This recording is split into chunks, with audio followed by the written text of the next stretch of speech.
service public. Vous en avez entendu parler. Là, je vous parle des problématiques sensibles. Il y a 298 universités privées au Sénégal. J'ai dit, c'est beaucoup, mais ce n'est pas tout. Parce que la bonne nouvelle, c'est que c'est le Sénégal maintenant qui est le hub de l'enseignement supérieur en Afrique noire francophone. Tous ceux qui allaient en France avant, au Maroc avant, la plupart viennent maintenant au Sénégal. Et c'est excellent pour notre soft power, c'est excellent pour notre diplomatie universitaire. Donc c'est quelque chose à continuer. Mais c'est quelque chose à continuer suivant un principe de contrôle que l'État doit exercer sur les universités privées pour que la question de la qualité ne soit pas remise en cause.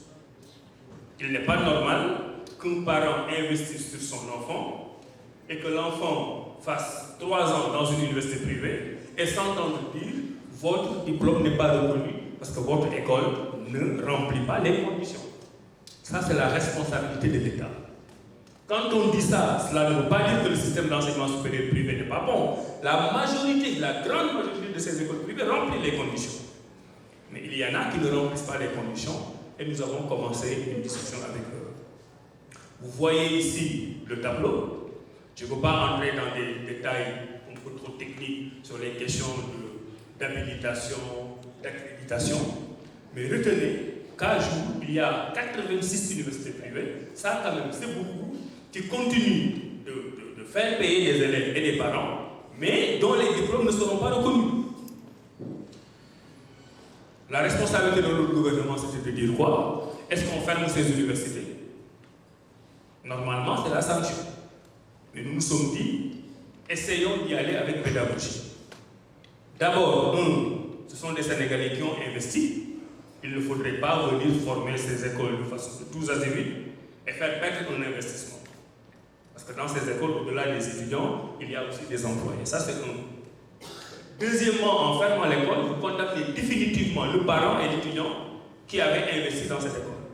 On s'est dit, à ces écoles qui ne respectent pas la réglementation de l'État sénégalais, on va leur tendre la main. On a organisé une réunion avec elles. On leur a rappelé toutes les règles et on va mettre en place un programme de monitoring pour que ces écoles qui ne remplissent pas les critères les remplissent au fur et à mesure.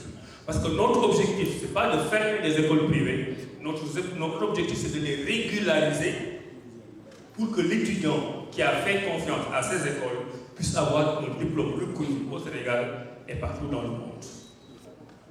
Donc oui, il y a beaucoup d'écoles privées qui font un excellent travail.